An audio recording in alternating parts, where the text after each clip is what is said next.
Today on Mina Studio, 3 worship leading reference books.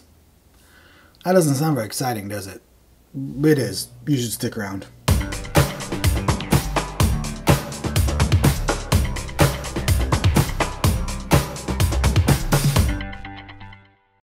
Welcome to Mina Studio. I am Nathan, and today I want to talk about 3 worship leading reference books. I don't have a better term than that.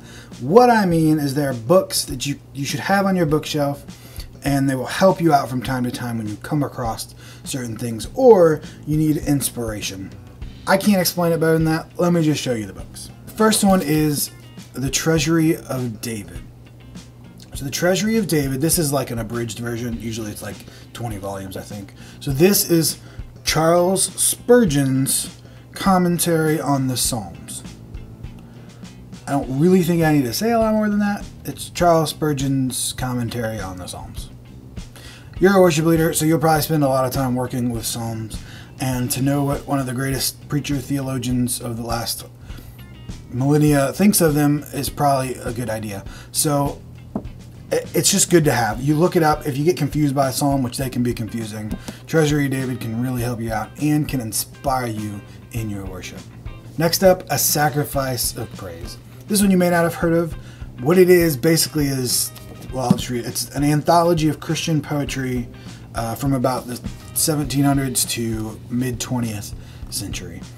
It's just a giant book of Christian poetry from the last 300-400 years, which is, one, it's really good to read some of these poems just, for poetry's sake, and then also for context, to understand what Christian worship and poetry was like before now, basically. And not just through hymns, but through all kinds of poetry. It's really eye-opening to read some of this stuff.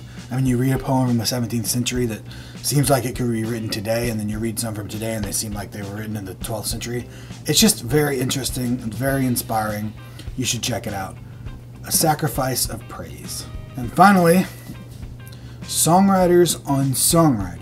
Now, this isn't a Christian book, but it's an awesome book, especially if you're a worship leader who likes to write songs or your church writes songs.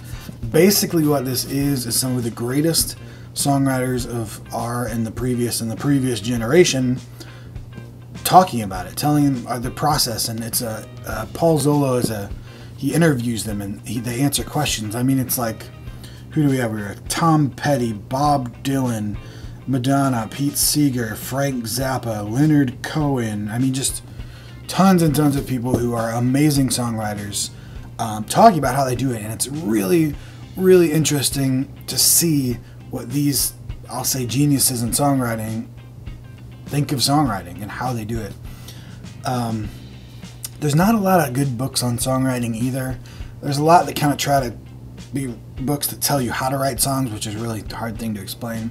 This is much better in my opinion.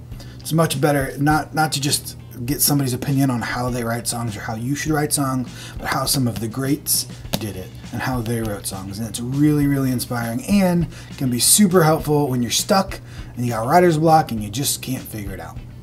There we go. Christian and some non-Christian reference worship leading books. I don't know what to call this list, but you got it. Thank you so much for joining me today, and please subscribe to Mina Studio to see more videos like this and tech tips and gear reviews for the small church.